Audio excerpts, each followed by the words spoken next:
manhunt has ended for the suspect who opened fire on a New York City subway train Tuesday morning. 10 people were shot during that time, and New York City police say they've arrested 62-year-old Frank James, the man they called a suspect in Tuesday's shooting.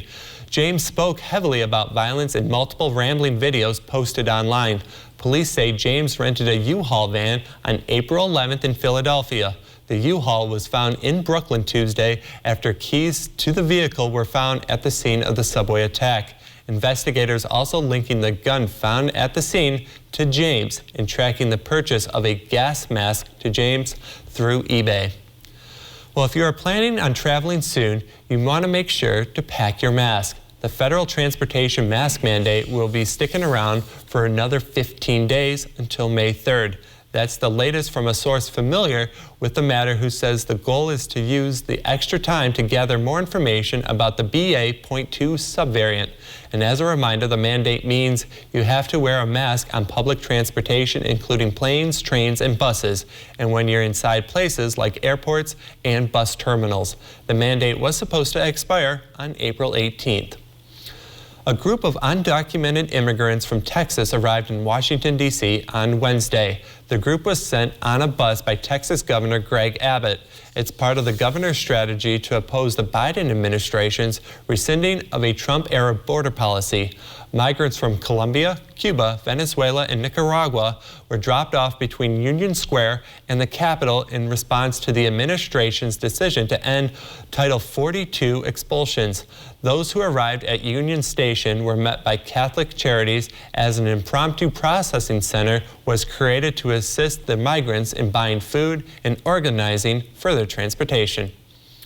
As the Russian invasion of Ukraine heads into its 50th day, President Biden is approving a new $800 million military aid package. The pledge for more equipment comes as Russian forces amass in eastern Ukraine, targeting cities like Mariupol. The mayor there claims tens of thousands of civilians have been killed since Russia invaded. NBC's Bree Jackson has more. As the focus of Russia's aggression turns to eastern Ukraine, Ukrainian forces are clearing artillery left after Russian forces retreated and preparing for a massive $800 million military aid package being delivered from the U.S. We tailored this list specifically to meet the needs that they have asked for with respect to what's going on in eastern Ukraine. Supplies include helicopters, more Javelin missiles, and for the first time, heavy artillery. The Pentagon says it's working with allies to provide even more resources.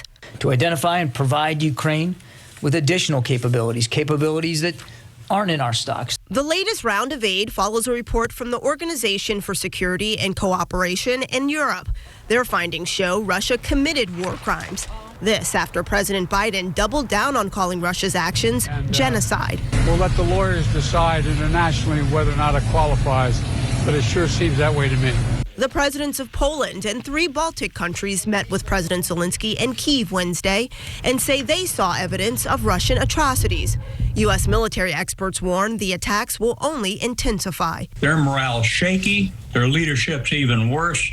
Their logistics aren't working. Russia's president remains defiant, claiming peace talks have reached a dead end. Ukraine now bracing for a new Russian offensive.